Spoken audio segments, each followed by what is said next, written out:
Welcome to Infotrade IT classes. स्वागत है आपका। मेरे हाथों में दो टूल्स हैं, दो क्या एक और नीचे भी रखा है, 3 टूल्स हैं। तो इन टूल्स के बारे में आपको बताता हूँ। मेरे पास तो है फिलर गेज, ठीक है, जैसा कि आपको दिख रहा होगा, और दूसरा है रेडियस गेज। एक और नाम होता है, ये आपको अभी थोड़ी देर बाद पता चलेगा। और तीसरा मेरे पास है आपका स्क्रू पिच गेज। बहुत ही काम की चीज़ है, इसके बारे में भी आपको पता चलता है। तो चलिए, थोड़ा सा कन्फ्यूजन ये रहती है बच्चों में, इन तीनों गेजों में सबसे ज़्यादा क्वेश्चन किससे पूछे जाते हैं और क्या क्वेश्चन आते हैं। तो मेरे साथ अभी धीरज सर हैं, ऑफिस में हम लोग बैठे थे, तो ऐसे ही बस थोड़ा सा सोचें बच्चों से थोड़ा इंटरेक्ट कर लिया जाए। तो सर ये आपके पास रखे हैं, आप इसको पकड़िए सर, यहाँ पे मैं रख देता हूँ। कन्फ्यूजन मुझे भी होती है सर, कभी कभी बच्चों को पढ़ाते पढ़ाते समझ में नहीं आता है कि कहाँ से क्वेश्चन इससे आ जाते हैं। तो सर कुछ नया क्वेश्चन शायद हो जाए, निकल आए। तो सर बताइए सर, आपके पास पिलर गेज है, थोड़ा सा इसके बारे में सर बता दीजिए बच्चों को। तो बच्चों, जैसे कि सर ने दिखाया आपको फिलर गेज, रेडियस गेज है सर के पास, और स्क्रू पिच गेज है, और यहाँ पर जो है आपके पास है फिलर गेज। तो सबसे इम्पोर्टेंट जो आपका टूल्स है वो है हमारा फिलर गेज। इन तीनों टूल में से बात कर रहा हूँ। क्यों है इम्पोर्टेंट? क्योंकि जितने भी आप एग्ज़ाम देते हैं या आपने दिए होंगे एग्ज़ाम अभी तक, हज़ारों बार क्वेश्चन जो रिपीट किया गया है वो हमारा फिलर गेज का रिपीट किया गया है। फिलर गेज के कुछ क्वेश्चंस हैं जो कि बार बार रिपीट होते हैं। नंबर 1 क्वेश्चन साथियों मैं आपको बता रहा हूँ, अगर आपको याद नहीं है तो आपका एग्ज़ाम देना ही व्यर्थ है। आईटीआई से रिलेटेड, चाहे आप फिटर हैं, मशीनिस्ट है या फिर टर्नर है, ठीक है, और भी सभी ट्रेड में होते हैं। तो मैं आपको साथियों नंबर 1 क्वेश्चन बताने जा रहा हूँ। नंबर 1 क्वेश्चन है कि फिलर गेज का अन्य नाम एग्जाम में बार बार रिपीट होता है, हज़ारों बार अब तक पूछा जा चुका है। तो फिलर गेज का अन्य नाम होता है थिकनेस गेज या फिर गैप गेज। आपको ऑप्शंस में एक ही मिलेगा, गैप गेज नहीं मिलेगा। अगर गैप गेज मिलता है तो सी ऑप्शंस मिलेगा, ए एंड बी दोनों, ठीक है।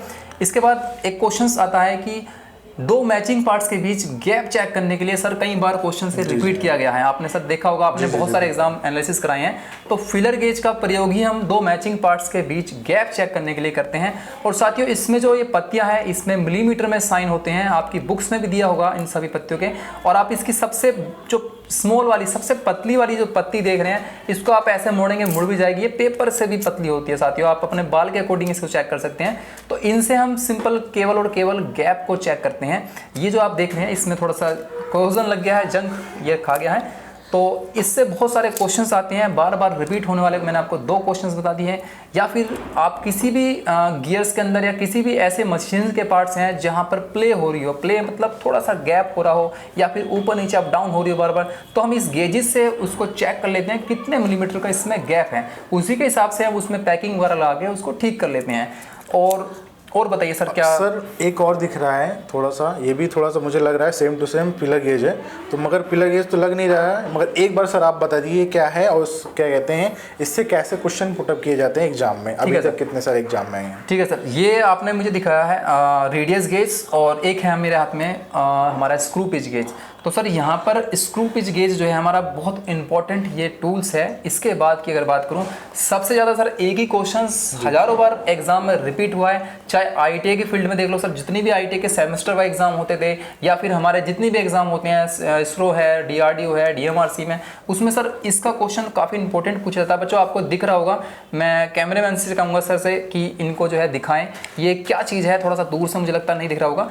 तो यहाँ पे साथियों ये स्क्रू पिच गेज होता है, जिसका प्रयोग हम स्क्रू गेज की स्क्रू जो हमारी स्क्रू छोटे छोटे होते हैं उनकी टीपीआई, थ्रेड पर इंच चेक करने के लिए हम करते हैं।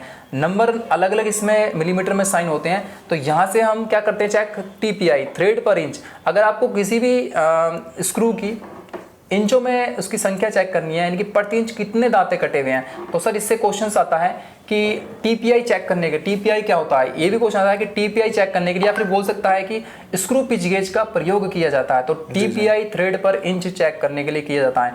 नंबर 1 क्वेश्चन काफी बार रिपीट किया गया है। एक क्वेश्चन सर इसका ये भी आता है कि स्क्रू पिच गेज के एंगल जो होते हैं कितने कितने डिग्री पर होते हैं। तो साथियों स्क्रू पिच गेज के जो एंगल होते हैं 47.5 डिग्री होता है, 55 डिग्री होता है, 60 डिग्री होता है। Same to same center gauge का सेम एंगल होते हैं। तो ये आपको याद रखना है। और सर ने मेरे हाथ में दिया था ये हमारा रेडियस गेज, एक आउट है, ये आप देख सकते हैं, ये हमारा आउटसाइड चेक करता है, मैं आपको चेक करना बताऊंगा किसी वीडियो में।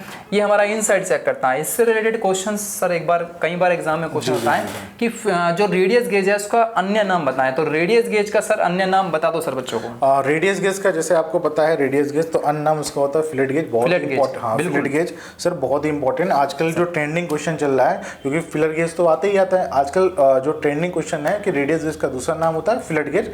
कॉन्वेक्स एंड कॉनकेव जो सतह होती है उनको चेक किया जाता है। तो फिलेट गेज इसका एक अन्य नाम है। बार बार ये क्वेश्चन रिपीट होता है। मैंने आपको और सर ने बिल्कुल डिटेल्स में आपको बता दिया है कि इनके बारे में अगर आपको नहीं पता है, तीनों टूल्स के बारे में, अगर आपकी ट्रेड फिटर है तो साथियों आपके एग्जाम में 3 से 4 नंबर कट हो सकते हैं। और मेरा मानना है कि उन बच्चों को एग्जाम देने जाना भी नहीं है अगर उनको ऐसे ऐसे टूल्स के बारे में नहीं पता है।